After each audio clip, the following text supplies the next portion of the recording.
Hello students, मैं हरिम प्रताप सिंह आप सभी लोगों का अपने इस एजुकेशनल चैनल पर स्वागत करता हूं। स्टूडेंट्स, आज हम लोग इस वीडियो में माइक्रो इकोनॉमिक्स के अंतर्गत स्टडी करेंगे पीपीएफ एंड अपॉर्चुनिटी कॉस्ट को और second PPF as transformation curve को। स्टूडेंट्स, यह जो है ये लेसन क्लास 11th का चैप्टर फर्स्ट का इंट्रोडक्शन का ही पार्ट है। अभी मैं माइक्रो इकोनॉमिक्स के इस चैप्टर फर्स्ट के का जो इंट्रोडक्शन है उसी पे वीडियोस बना रहा हूँ। ये इसका 11 पार्ट है। मैं जो है छोटे छोटे एक एक टॉपिक को लेता हूँ और वीडियो बनाता हूँ। बहुत लंबी वीडियो नहीं रहती है, लेकिन इससे क्या है कि आपकी सारे कॉन्सेप्ट क्लियर होते जाएंगे। स्मॉल वीडियोस बनाने से स्टूडेंट्स के भी इंटरेस्ट बने रहते हैं, तो आप पार्ट वाइज हर पार्ट को देख सकते हैं, पूरा लेसन कंप्लीट कर सकते हैं। तो हमें क्या पढ़ना है इस माइक्रो इकोनॉमिक्स के इस चैप्टर फर्स्ट में जो इंट्रोडक्शन दिया है इसके अंतर्गत हमको पढ़ना है। जैसा आप देख रहे हैं, फर्स्ट है पीपीएफ एंड अपॉर्चुनिटी कॉस्ट और दूसरा है पीपीएफ एज ट्रांसफॉर्मेशन कर्व।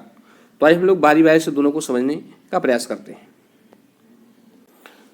तो आइए सबसे पहले समझते हैं पीपीएफ एंड अपॉर्चुनिटी कॉस्ट के बारे में।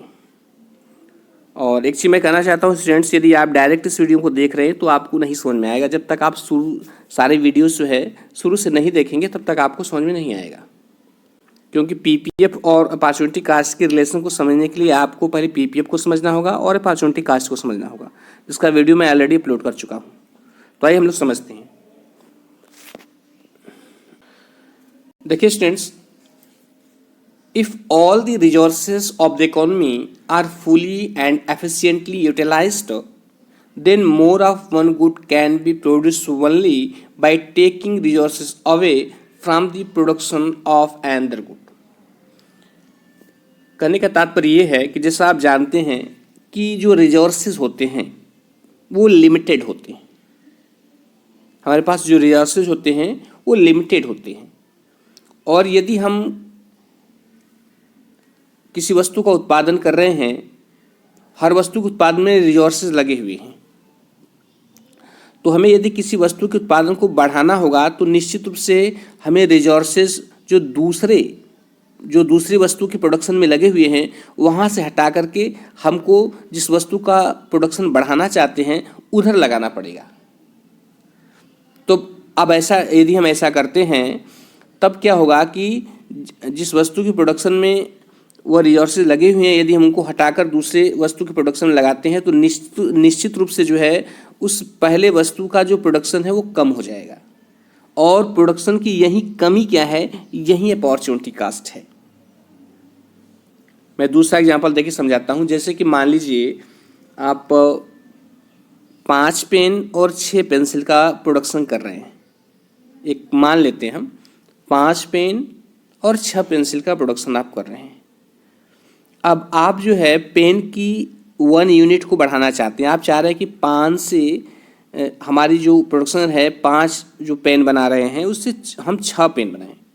तो 5 से जब 6 पेन पर आप 1 यूनिट बढ़ाएंगे तो निश्चित रूप से आपको क्या करना पड़ेगा कि पेंसिल के प्रोडक्शन में जो रिसोर्सेज लगे हैं आपको उन्हें हटा करके किधर लाना पड़ेगा, पेन के प्रोडक्शन में लगाना होगा। तो मान लीजिए आपने जो है 5 पेन आप बना रहे हैं, आप चाहते हैं कि 6 पेन आप प्रोड्यूस करें, तो पेन की 1 इकाई आपने बढ़ा दिया और जिससे क्या हुआ कि उधर पेंसिल की 3 यूनिट्स को कम करना पड़ा। तो अब ये जो 3 यूनिट्स है यही अपॉर्चुनिटी कॉस्ट है। किसका? पेन का अपॉर्चुनिटी कॉस्ट है कि आपको पेन की 1 इकाई प्राप्त करने के लिए पेंसिल की 3 इकाई को सेक्रीफाइस करना पड़ेगा। अब आशा करता हूँ कि आपको कॉन्सेप्ट क्लियर हो गया होगा। आप चाहें तो अपॉर्चुनिटी कॉस्ट के डेफिनेशन को लिख सकते हैं, इस तरह आपके सामने है स्क्रीन पर। ये क्या लिखा है कि the opportunity cost of a product is the alternative that must be given up to produce that product. अभी जिन चीज़ों को मैंने आपको समझाया वही लिखा हुआ है कि अपॉर्चुनिटी कॉस्ट क्या है। किसी प्रोडक्ट की अपॉर्चुनिटी कॉस्ट जो है वो अल्टरनेटिव है जिसे दूसरे वस्तु को प्रोड्यूस करने के लिए गिव अप कर दिया जाता है, अर्थात जिसका त्याग कर दिया जाता है।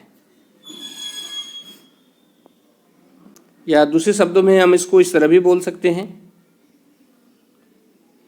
सकते हैं कि the opportunity cost of producing more butter is fewer guns. मान लीजिए टू गुड्स हैं आपके पास, दो वस्तुएं उत्पादित कर रहे हैं, एक बटर है और एक गन है। तो बटर की जो मोर बटर आप प्राप्त करना चाहते हैं, बटर की जो अगली यूनिट प्राप्त करना चाहते हैं, और तो उसके लिए आपको गन की प्रोडक्शन को घटाना होगा। तो जितना आप बटर की प्रोडक्शन को बढ़ा रहे हैं और उसको बढ़ाने के लिए जितनी जितनी गन की क्वांटिटी को कम कर रहे हैं, तो वहीं जो कम हुई क्वांटिटी है गन की, वहीं क्या है, वहीं अपॉर्चुनिटी कॉस्ट है। अब हम इसको एक फिगर के माध्यम से समझने का प्रयास करेंगे तो सारी चीज़ें आपको समझ में आ जाएंगी।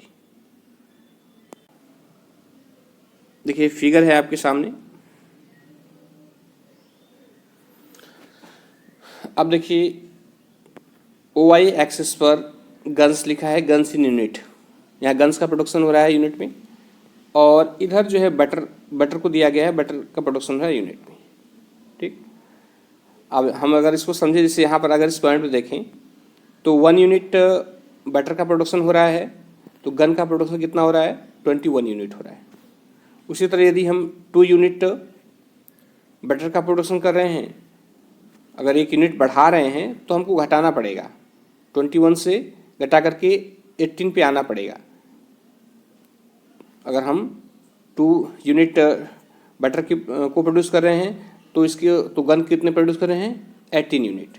इसी तरह देखिए 3 यूनिट, 1 यूनिट और बढ़ा दिए बटर की, तो और ये घट जाएगा फिर से 18 से कितने पर आ जाएगा, 15 पर।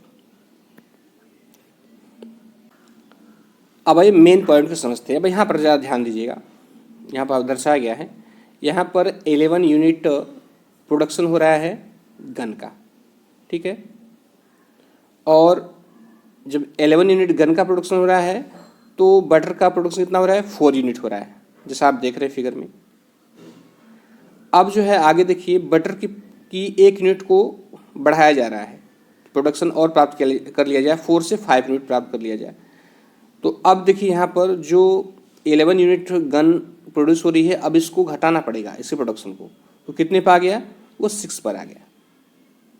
कितने पर आ गया, 6 पर आ गया।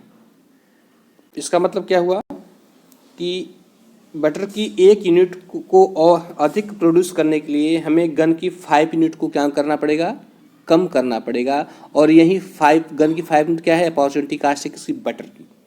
बटर की अपॉर्चुनिटी कास्ट क्या है, 5 गन्स है, जो ये बता रहा है कि बटर की 1 यूनिट को बढ़ाने के लिए हमें गन की 5 यूनिट को क्या करना पड़ेगा, डिक्रीज करना पड़ेगा, अर्थात कम करना पड़ेगा।